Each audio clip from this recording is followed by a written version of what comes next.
or maybe knock it off at your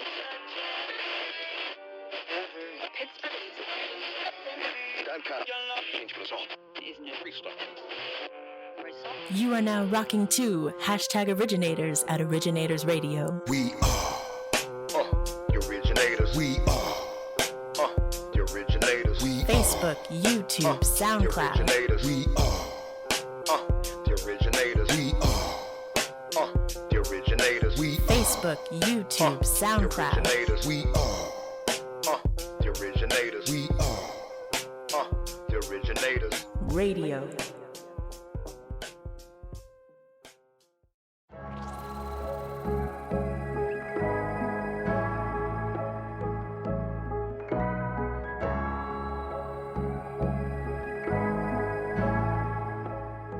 Hey, yo, what up to all my originals out there? It's your boy D Smith, aka Fuck D Smith, aka your favorite podcast that's not about nothing that makes you feel nostalgic when you're hearing it.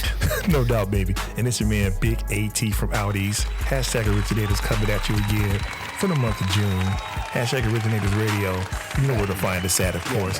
Facebook, YouTube, SoundCloud. Yeah. How you guys been doing this Still hot start of a summer? Yeah, it's still June and it's feeling like mid-July or Satan's something. balls out here. Oh God, ridiculous out here, man. Just make sure you guys, hydrate yourselves. Get under some shade. Don't try to stay out there too long because, the heat is a dangerous thing. You know what I mean? No doubt, man. Sun is beautiful, but that heat ain't. Yeah, definitely hydrate, man. You out there. If you got to be out there, if you're working in it. Them yards and stuff. Stay hydrated, right? Because it's that hot when you walk outside. You look like Sab's home. That's what he say. Do my man out the window. You get that face like God damn, like you get that ugly look like that. Look like you be mad like the old dudes was when I do the right thing, sitting on the corner, just mad at everybody. Like, this is bullshit. Yes, you be mad. Yeah, man. But yeah. And we hope you guys enjoyed. Let me see the episode we did prior to last episode. Yeah, that was a Black Music Month episode. We covered some topics there. Hope you guys enjoyed that one. Always go back and check out those before videos and podcasts with the audio recordings and stuff, man. So try to follow this shit in order. You know what I mean? I think it makes more sense when you do it like that. Yeah, you get the overall sense of progression. See how I was doing. Yeah, see how we kind of come along. And of course, we couldn't do it without you all out there listening. You guys are definitely the greatest in the world. Yeah, man, y'all do rock with the originals. Y'all rocking with us, we rocking with y'all. It's a beautiful thing out here, man. No doubt. But yeah, we hope y'all also checked out that sports segment too. That was actually the second episode. But yeah, this Olympics was coming, so we, like you said, them shows is going to be coming, my guy. Mm-hmm. No doubt. Yeah, man. So, but what we got on today's agenda? Juneteenth in the U.S. in 2024. What does it all mean? I hope you guys celebrated Juneteenth. Hope you had a good one. If you didn't celebrate it, shame on you, because I took the day off. I ain't gonna lie to you. Yeah, right. But, since being signed into law in 2021. How have you all been celebrating it, or are you celebrating it? It's been kind of on the books for a few years now, and there's some recognition and there's some visibility out there on Juneteenth. So have you guys been celebrating it? Some of us been celebrating it for years, so it's kind of like I'm gonna do it regardless. But I'm always interested in hearing how people are embracing it, now. Yeah, no doubt. That it's actually a thing, Or do you, like you said, do you even embrace it? You know what I mean? Because some people. You got some racists out there. We ain't gonna say no names, but some of the racists don't like it because they feel like that's a black holiday or whatever. If I'm saying overall, if we're gonna celebrate the 4th of July, we have to celebrate Juneteenth, because if we've been truthful about the history of America, Juneteenth kind of coincides with 4th of July. It was our independence. And we wasn't even free. That's what the whole Civil War was about. If you don't know your history, that's what that war was about. It was God bless America and this motherfucker. But then I was thinking about that. Last night, and that was a really deep thought. Even if you aren't black or African American, whatever you like to call us, even if you aren't that, it's still a day of freedom, right? And freedom is colorless. Freedom is raceless. It's called Freedom Day. Freedom, right. It's also called Freedom Day, Say you're I don't know, say you're a white lady in suburbia, right? And you're in so many years of sobriety, you're free from that. Yeah. You're free from an addiction, or say you're a Hispanic person who's you maybe had an alcohol problem. You're free of that. Maybe you're in sobriety. Maybe it's something to celebrate, because freedom is worth celebrating. You know what I mean? Yeah, man. Let's kind of stop being generic with it and saying, well, it's only black.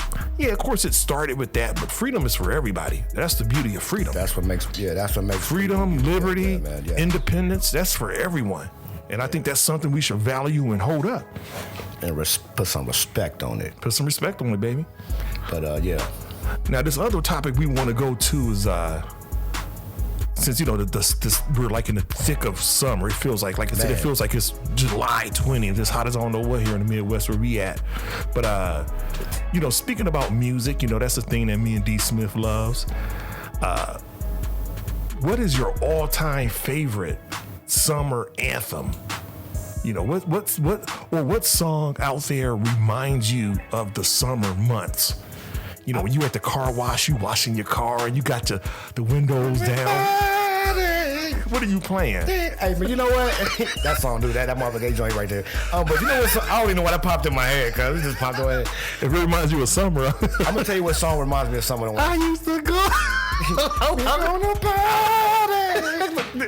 You know what I mean? Like, that song reminds me of a barbecue, man. I don't know. Shout out to Marvin Gaye, R.I.P. to the King. But one song that when you hear it, then you know it's summertime. I'm gonna tell you what song. Will Smith, Summertime? Summertime. Yeah. It could be a dead of winter. Do you hear that song, bro? You ready to go barbecue? Like, yo, you know what I mean? Like, that's one song right there. Summertime. Yeah. Will Smith, Summertime. The chorus and Will Smith. Will Smith, Summertime, yeah. And the funny thing about that, I don't know y'all youngins if y'all ever seen the video, but I watched the interview and Will Smith said it was cold as hell that day. Oh, really? He said it was cold in Philly that day. They had no shorts, but okay, I didn't know that. In the words of Pimp C, TV has no temperature, so we didn't even know. Oh, really? Okay. Yeah. So it was cold when he did that video. Yeah, it was cold out there. It looks like a hot day. He said it. He was cold that day in Philly. Interesting. I didn't know that. I remember there was a rumor that Rakim wrote the lyrics, but come to find out it wasn't. But Will Smith's delivery was kind of like Rakim, like how he was flowing. But there was a rumor that Ron wrote it, but they debunked that though. I don't know. It's still that's the song. But shout out to Childish Gambino, because he got a song out. Came out maybe a couple years ago, but it's called "Feels Like Summer" on the same vibe. And it has that kind of summer vibe. So check out that Childish Gambino joint too. But that Marvin Gaye joint and that Fresh Prince, those two joints put me in summertime, man. Oh, does it? I don't know. I think the other one for me is Summer Madness by Kool and the Gang. That's where Summertime is sampled from. You right too. Yeah, right. That's another one. It's just the instrumental with that. It's just the instrumental. You're right. But that's where it's those are infinite summer jams. So what's the Childish Gambino one again? One more time for even me. It's called "Feels Like Summer." Feels like summer. Check it out, man. Check it out. Donald Glover, aka Childish Gambino. But it's a nice little joint, man. Word. Okay, this next topic we're going to kick into. Man, baby, First of all, we got do we got to give an introduction, or are we just gonna go into it? Because I'll let you break into it. It's okay. Well, it's a little conspiracy, all right, but you have to take a breath on this one. I mean, not really, because he said some truth, and I can his word. I believe it. I believe it. His words hold weight. But what we're talking about is the break dancer, Crazy Legs. My man, Crazy. Piece of Crazy Legs, Rocksteady crew, baby. He was a break dancer back in the day. He had a break dance crew, you know what I mean? And so he's seen hip hop from birth. You know what I mean? Word on the street though is if you know why we do this program, this podcast, we started on the strength of hip hop being 50 years old, but give or take, we say. But Crazy Legs dropped a bombshell. He's telling Nori and everybody that on Drink Champs that flyer that we see that was supposed to be the first flyer for the first party that Kool Herc threw, apparently that was false, like a fake document. Like, he said this on, you know what I mean? He said that was just now drawn up. Like, so he's saying that hip hop is roughly older than 50 years old. You know what I'm saying? And he also said that Kool Herc can't be the single Godfather because there's different elements of that, and it's different crews. Because Kool Herc was on one part of New York, and there was another DJ's name that was on that flyer who even vouched and told Crazy Legs, I know Kool Herc back at that then. time. Yeah, I saw that was in the interview. It's so that blew my mind. So I don't know, man. What he was saying how like the term what we know as hip hop. He said he didn't start hearing that until like 1982. That's a new term, yeah. And then I started researching it just last night, and that makes sense because, okay, let me give you guys a little story. I've known this for a while, but let me share this with you. Yeah. The term hip hop itself was coined by a guy named Cowboy who was in Grandmaster Flash and the Furious 5. Yep. Cowboy had a friend who went into the military back in the day. And Cowboy, they said Cowboy used to pick around with his friend and kind of harass him about going into the military. And he used to, you know how the military, they have the whole marching cadence like left, right, left, left, right. He was saying like hip hop, hip hop, hip. He was making fun of his friend. And that's where hip hop, the term caught on, right? Now, Grandmaster Flash and the Furious 5, their early stuff was in 81 and 82.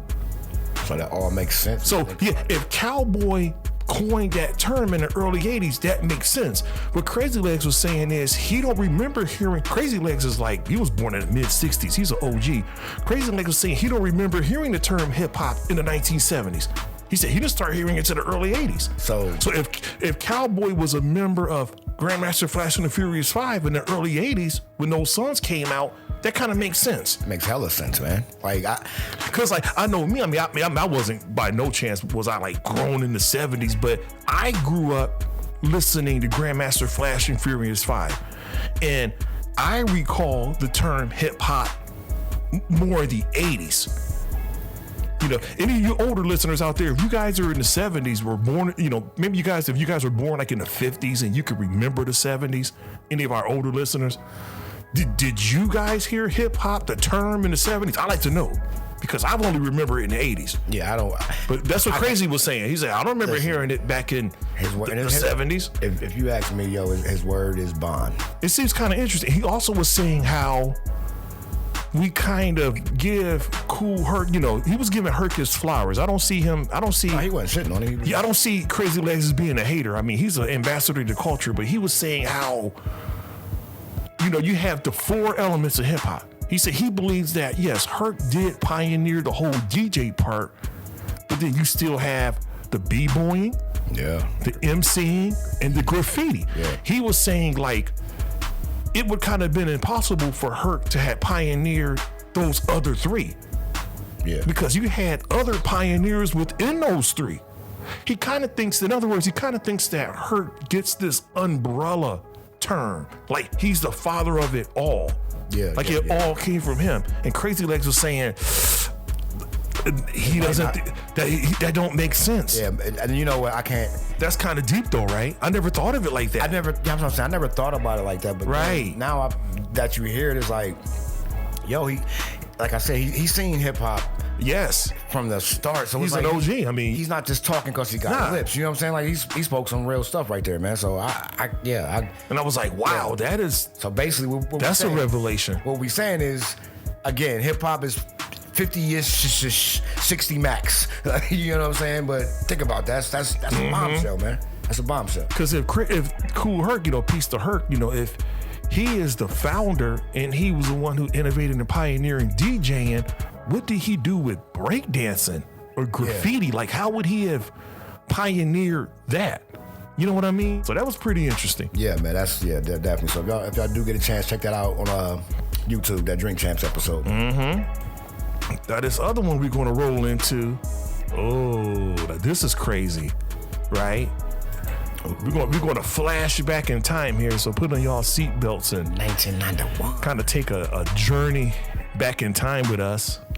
We're going back to 1991, right? Ooh, good question right here. We're going to ask a question, Jan. Question, Jan. And the question we're going to ask is, which album was the best. Well, not the best, the better album of 91. We have Queen Latifah, Nature of a Sister. We have DJ Quick. Quick is the name. I had that out. I had that one. I also had this next one. Ice Cube, Death Certificate, or The Genius. What was the Genius one? Words of a Genius. Words from a Genius. Words from a Genius. And then we have some honorable mentions in here too. Oh yeah, the honorable mentions. Go ahead. Black Sheeps, A Wolf in Sheep's Clothing, A Tribe Called Quest, Low End Theory, and De La Soul's De La Soul Was Dead. So which one do you think out of all of those? I know it's quite a few, but they all came out in that great year of 1991. I had them all, so I can't do. No, I had them. I didn't have the Genius album. I didn't have. I never had those neither. I did have a Quick album. I had Ice Cube. I had Black Sheep, and I had Low End Theory. I think. We had a lot of stuff on dub back in the day, like dubbing tapes and stuff, having copies of tapes. I think the one I listened to the most was the Black Sheep album. So I guess that's the one for me. Oh, is it? Yeah, Black Sheep did have that was my joint, man. Record. Like that was my joint. So I'm gonna say Black Sheep for me because I remember playing that.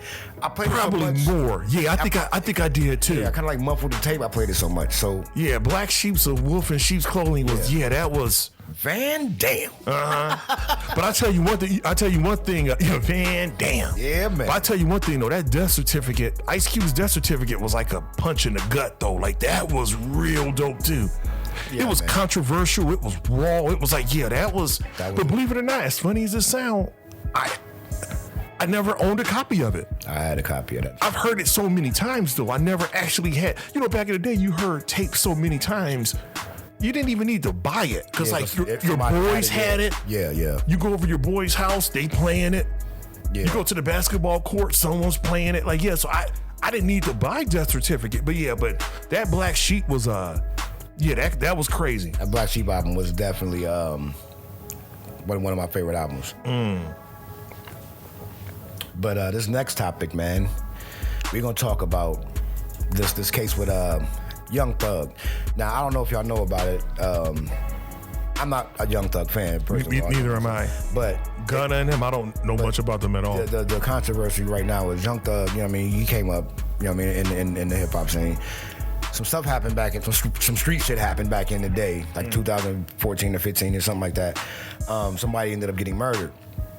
Well, fast forward, Young Thug become who he is, and apparently he's been putting what happened in the songs. Now, we know rappers telling themselves all the time, but here's the difference. This case has came back, and I guess one of the guys he had beef with ended up going to prison. He's in prison right now. So the case, they've been having the case with some stalls. It had been stalled out nonetheless. Right now, Young Thug is in prison right now for this stuff that happened in 2015. Now, we bring this up because under this situation, what they did to Young Thug is they used his rap lyrics against him. They kind of pieced together up like 15 of his bars and made a case in the state of Georgia. Well, it's a thing called the RAP Act, Restoring Artistic Protection Act. Basically, it's so this can't happen. This type of thing can't happen where I made artistic, whatever, a movie or a drawing or a song or whatever. It can't be used against you if something happens in that realm of whatever you made that art about. It's basically a freedom of speech. And it's not just like for rappers though, because they got singers, whatever. And it's also a thing called the Black Music Action Coalition. And this is also kind of, remember we was talking about with I forgot boy's name, but anyway, it's basically to protect black artists, but it's not just for black artists. They even got I don't know if you know who Billie Eilish is. She's a new singer. Yeah, she's in there. There's a couple of jazz singers are in there. Okay. Whatever, but this is all held together to protect artists from those situations where I heard you was talking about this on that. You said you're so dope on this, and then you know what I mean? Yeah, it sucks. You should probably shouldn't have rapped about it, but rap music is from a place of real accounts. No other music has. Well, I mean, I guess country music kind of has real ordeals, but they don't scrutinize country or whatever other music like they do rap. Hip-hop. Right. So these two things have been put into place. Now the question is, do you think these are good bumpers for those situations. I say we do a song, AT, me and you do a song about something we did back in 1991, and you know what I mean, and then something happened where one of us get in trouble, and they bring these words up, and see, AT said this, and D Smith said that, and you say, I gotta get out of jail free card. So you think that's a good thing? It's like, you know what I mean? I still think that there has to be. I think artists should feel a sense of responsibility for what they put out in the world. I mean, I wouldn't want to hide behind something, because with me, I hate hiding. I come with my true self. Like, this is who I am. There's nothing hidden. But I can see how some people may want to hide behind, like, hey, this program got my back.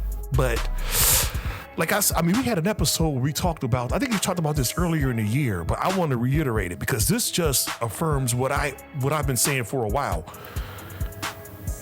Hip hop and rap, call it whatever you want to call it personally, but it's from the streets, right? Of course. But it's not a good idea to put them together. When you're living that street lifestyle that you're rapping about, is not a smart thing to do. What you say in the booth, when you go in them spitting the bar, if you actually spitting shit that you did last week, man, it can come back and exactly. Bite fast, man. So I tell all you, all you young listeners out there, all you future OGs, you youngins that are going to be OGs one day, maybe you are in the streets. What you do in the streets, that's your prerogative. But understand that when you go in the booth and you start talking about real shit, or maybe you start changing the names, but it's actually real people you talking about, you running that line. And you know what's crazy about keep them shit, keep that street and the hip hop separate, man. Trust me. The crazy thing about you will thank me later. About you changing the names with the Young Thug is he started a label, YSL. Yeah, I heard about that. Young Stoners something label or something like that, and then they changed it to the gang side. I guess they try to put it to as a Young Slime something, whatever the else thing. But nonetheless, yeah, that's exactly. If you change the name, it's the same thing, because now no one knows the difference. You know what I mean? Because it's under the same acronym, the same. You know what I'm saying? So it's like, I don't know. Basically, they're trying to pin it on Young Thug to where he's like basically the boss. They try to say he got, it's a RICO case. They putting him up on a RICO case, and they're trying to say that, what is it? Young YSL is a criminal organization. Organization is what they're trying to say. In a gang, like, so you know what I mean? So, that's all. I mean, I understand. I mean, I'm not trying to say like, it's so easy to turn your back on the streets. I mean, I can imagine how hard it is for some of these brothers that are like knee deep in that shit. But just understand that you got to separate the two. One is your job and one is your life. Yeah, you have to. You don't take that. Hopefully, you don't take that shit into your. Hopefully, you don't take that street shit into your day job, right? They don't want that because you're there in a professional capacity. Well, you gotta understand. That's what I mean. You gotta understand too. Because it could come back on you. That's what this shit is. A lot of rappers don't understand that part. Like when you get this record deal, we understand the whole keep it real thing. We get that. We understand that. We totally get that. On the same note, it's that you gotta that contract you signed, that's your job. You know what I mean? So yeah, that shit got to be two different things right there. But like I said, real quick though, I want to kind of read into like exactly what this rap act is, because peace to D Smith here. Like, I didn't know about this until he sent this to me just recently, and I researched it. So, per Pitchfork.com, the Restoring Artistic Protection Act, Rap Act, it's a bill first introduced last July. So this is recent stuff, y'all. Last July, to protect artists from wrongful use of their lyrics against them in a criminal and civic proceedings. It has been reintroduced by Congress by two Democratic congressmen, Hank Johnson and Jamal Bowman. I heard the name Jamal Bowman before. Since 2020, the group found that prosecutors in more than 500 criminal cases have used artists' lyrics as evidence against them. Hey.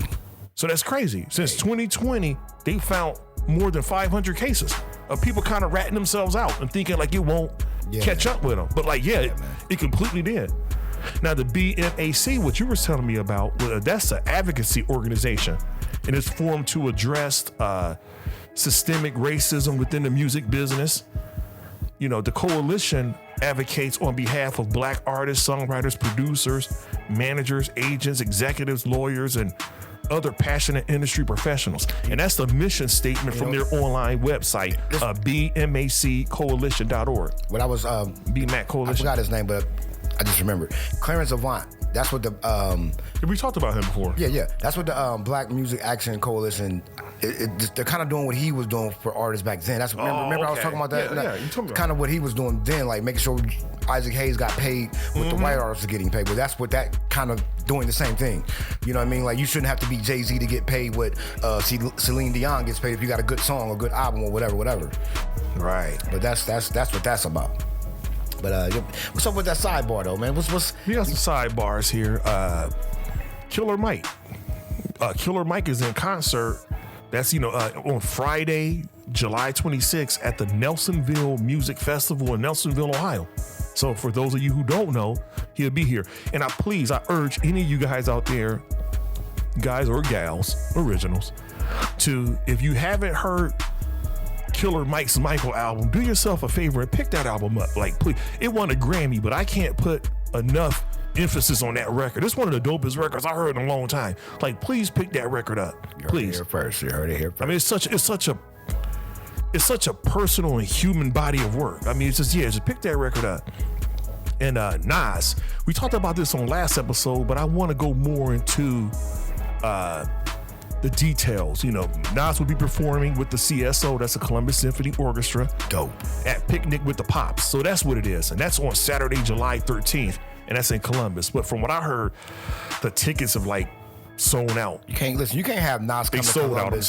Sold out. You can't have Nas come to Columbus and perform with the Columbus Symphony Orchestra and think it's not going to be sold out, my G. Like, come on, man. It's like the last time I checked, there was and that was earlier this month, and it was less than 1% ticket sales. And I'm like, geesh. Pull up to the parking lot next to the Picnic to the Pop. Yeah, that's what we were talking about the last time. We were talking about just, hey, sound is sound, right? Sound travels. Like, you don't have to be in attendance. Like, sound travels. Pull up with your picnic basket, motherfucker. Right. Like, I'm out here listening to some Nas and some symphony. Yeah. But then, Columbus, Ohio, to some of you guys and gals out there, originals, listeners, who some of you who never have been here, there's a venue. I don't know if Nas is performing there. It's where a mall used to stand, and it's in the heart of downtown Columbus. I think they call it the Commons. Yeah, the Commons. But the Picnic with the Pops, I don't know if it's held at the Commons or not. But if it is, the Commons is surrounded by all these condominiums that they've built in the city, and they're stacked condominiums. They're 4 or 5 stories high. Some of those people, they get a free concert. I mean, think about it. I'm going to a parking garage. these condos are overlooking the Commons. They're overlooking where the concert venue is. Actually get a free show. You get a free show, right? Isn't that crazy? That is crazy. Because the times I was there, for other shows, you can look up and you can see people sitting on their balcony y'all paid $200. And they walked outside. And just sat on their balcony. Who really won? Who won? If you have a pair of binoculars, you can see the person up close and you can still hear the music. Who won? Yeah, man, that's. And you go in your house, you can get a beer that's not $20 a bottle. We need a condo downtown. I know. We need to do #originators episodes from overlooking. We need a condo. Overlooking Columbus, Ohio. During the summertime, we can catch all the shows, man. That's what we need to do. And do live shows. I know, right? That's crazy. So once again, that's a sidebar, just something on the side. I think you guys should. We think you guys should be aware of and know about. And get to check it out if you can. You're gonna be like we said, out there in the parking garage. Now, this last one before we wrap up. Since we're kind of going back to the music theme episodes and stuff like that, hopefully you guys love hearing that stuff just as much as we it's do. Still Black Music History Month. I know, right? Just all the epic stories about music and all of that stuff. Oh, we love it. But we want to ask you guys, what was the best and worst, if you can, best and worst concerts that you've ever attended? I can't. It's either pure gold or pure, what Mike Tyson say, garbage. Garbage. This is garbage. Which ones got garbage? This is garbage. I tell you the worst one I went to. What? I don't even know if I told you this one. Where's the worst? It goes like this. The song went like this. Push it. went to a Salt and Pepper concert. Shit. Where'd you go to a Salt? I went to a Salt and Pepper concert back when they were still relevant, like in 1990. They were in Columbus at a car dealership, performing at a car dealership. When I say that shit was as booty as a goddamn stripper in Atlanta. You said that shit was booty like a loop dancer. What I said was as booty as a loop dancer. Okay, Salt and Pepper, correct me if I'm wrong, they're a trio, right? That's what I thought. Why did two show up? Wait. Like it was Spinderella and Pepper. And it was just what that was. The concert was free, so I can't complain too much. But me, my sister, my cousin, and one of my homies from high school, we went there. That's garbage. Garbage. This is garbage. And like on top of that, they seemed like, I mean, no disrespect to Salt and Pepper, they're trailblazers too, but they seemed like they were high and just kind of tripping. Probably were. Their minds seemed like they were kind of spacey and out there. And it was just with no salt. It was no salt. Just pepper. It's almost like it's almost like pepper. It's like pepper. And pepper. What the hell? It's like you order some food from a store. You order some fries from McDonald's. They just no salt. That's what no salt. There's no whole. It was just in pepper. Pepper and spin. It was just that was in pepper. That was garbage. Oh well, damn! I never knew that. I learned something new today. Mm-hmm. What about yours? I say the best one of the best concert that really pops in my mind now was the last Jay-Z concert we went to out in Polaris. That was crazy. Yeah, because we Jay-Z, he's doing his thing. You know, I mean, at that time Cameron was on Rockefeller, and they said we're sitting in the crowd and we see Jules Santana, Freaky Zeke, and Cameron. They sat 2 rows up front of us. I'm like, hey, yo, Cam, what up? He turned around, gave us dap and everything. Like, the people that was sitting between us, and they looking at us like we knew him. I'm like, dude just sat in the crowd. But literally, after we left that show, we went to Turkey Hill right there on Cassidy by the Waffle House. I love this story, y'all. And I literally go in and get a blunt. So me and my dude Kev, shout out to Kev. I go into the store to get a blunt shell, and as I'm coming out, I see Freaky Zeke, and then Cameron walks in. I'm like, "What's up, bro?" Dap him up again. Like that was a pretty epic night, man. It was just randomly in the hood chilling. He was in the hood. We literally ran into him twice in a course of 6 hours. But that was one of the best ones right there. Yeah, I can't. Worst ones, I don't know, man. You never had I mean, if you've gone through life having nothing but good concert experiences, that's good in itself. I mean, that's fantastic. Pretty sure I've had some bad concerts, but I just can't think. You can't think of them right now. Check me in the comments. I might. For me, a good concert. I've been lucky. I've seen some pretty good ones in my day, but the one I thought was pretty cool was I'm fortunate enough to had actually witnessed Diggable Planets back when they were Diggable Planets. And that was a cool concert. I mean, because, I walked in, it was at the Newport. Yeah, the Newport is a venue on OSU campus here in Columbus, Ohio. And it's a very open, it's not a large venue. It's kind of rather small, to be honest with you, but it's open. Like, there's just a stage. You can walk up to the stage. You can kind of just stand and just chill on the side of the walls. It's a nice venue. Yeah, you can just kind of just sit anywhere you kind of pretty much want. But they had a live band up there. Cause I remember walking up to the stage. Me and my homie from school, peace to him, Malachi. We were standing like right at the stage, like at the foot of the stage. And we walked in and we saw some instruments up there. And I'm like, okay, maybe those instruments are left over from the last set. Nah, a band came out and the band played that whole first album. Yeah. And they just jammed. I think it was a real mellow kind of groovy kind of concert. Random sidebar. I did a show with Lil White out west. Who's that? Lil White, you know who Lil White is? No. He signed with Juicy J, 36 Mafia, man. Oh really? Okay. Yeah, I used to rap with Jelly Roll too, but we did a show with him, and after the show was done, show's going down, whatever. Lil White's outside freaking out. He's drunk, high on whatever he's on, but he's in the middle of Sullivan Avenue, literally screaming top of his lungs, "I need a Newport! I need a fucking Newport!" Like, and shout out to Face. I love you, man. R.I.P. Shout out to my bro Face, but he had a pack of Newports on him. He happened to go outside. He's like, "Hey, White, man, you want a cigarette?" Man, he gave him a cigarette, and White, that's all he needed because he lit the cigarette up and he was cool. Like, he stopped yelling, but he was in the middle of the street yelling, "I need a Newport." That was one of the weirdest concerts.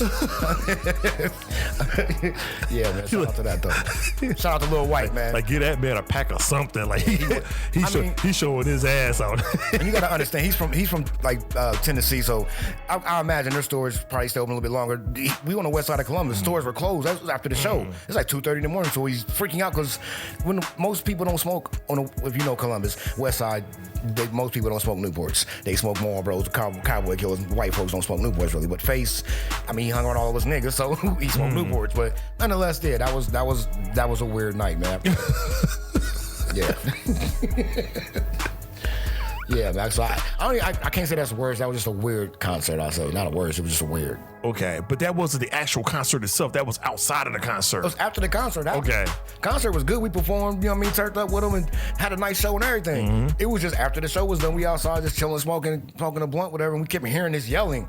We look around the corner. And there's a little white out there, like, yo, you know you were famous, right? You can't be out here yelling, acting a fool, bro. Like, now I do remember one of the most dangerous concerts I went to. I do remember that one. I mean, that isn't included in the question, but I will say the most dangerous concert that I went to was EPMD. I knew you was going to say that. People don't realize, I mean, yeah, EPMD might have been from Staten Island. Brittonwood. Long Island. My bad. I said Staten. That's Wu-Tang. Yeah, they might have been from Brittonwood, Long Island, but them dudes, they were live, man. Like EPMD. I remember. I never really took them for that though. But yeah, Trouble kind of followed EPMD. The end of that concert, when we were leaving, that shit was just chaos. Yeah. It was shooting, it was fighting, it all kind of culminated up to me running. My cousins were pulling off in the car almost without me. I'm running. The door opened up. I jumped inside the car as we're speeding off. I mean, it was just like gunshots going everywhere. I looked over my shoulder, saw some guy lying on the ground. God, must have got shot or nicked. It was EPMD was chaos. Yes. I'm glad I survived, yo. All right, but we're gonna close this episode. We're gonna close shop for this particular episode. We thank you guys for listening. Once again, follow us on Facebook, YouTube, SoundCloud. And anything else you got, D. Smith, there? Yeah, we got some shout outs, man.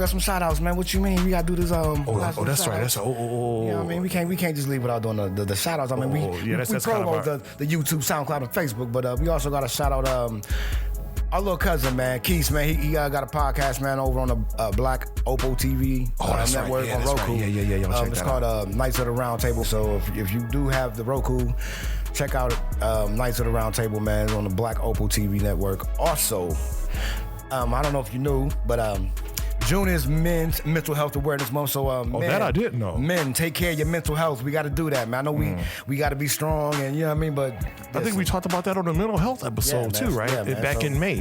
June is men's. Okay. Yeah, man. Like I said, and that's why we had Fazio on a couple episode back, man. Because we do this for real. We want to take that serious. You know what I mean? Because that's the most serious if you think about it. That's even though your homie might tell you we cool. You know what I mean? Is he really cool? Yeah, that's the question you had to ask. Definitely, man. Right. So definitely. Also, y'all stay hydrated out there, man, because this summertime ain't even. Summer just started, man. It's already devil's asshole out there. You understand me? Y'all stay hydrated, man. Stay cool. Stay in some egg AC under a fan or something, man. Drink lots of water, man. Mm-hmm. Yeah, because it's going to be a hot one. Like I said, birthday shout outs. If you guys born the month of all your June.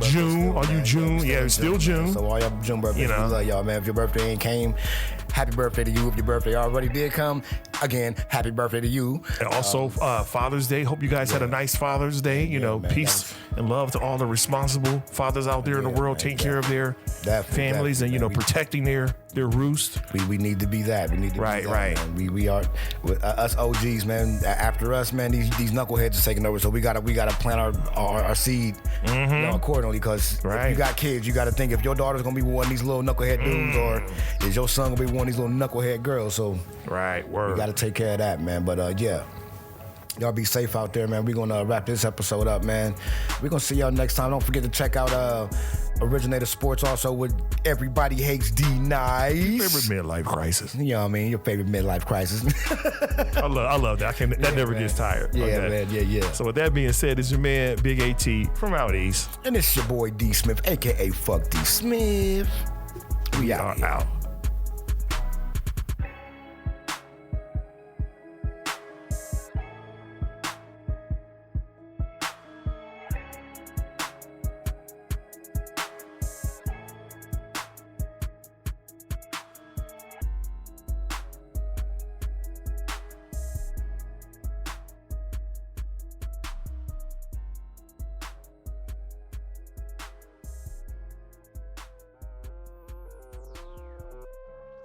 You are now rocking to #Originators at Originators Radio. We are the originators. We are the originators. We Facebook, YouTube, the SoundCloud. originators. We are the originators. We are the originators. We Facebook, YouTube, the SoundCloud. originators. We are the originators. We are the originators. Radio.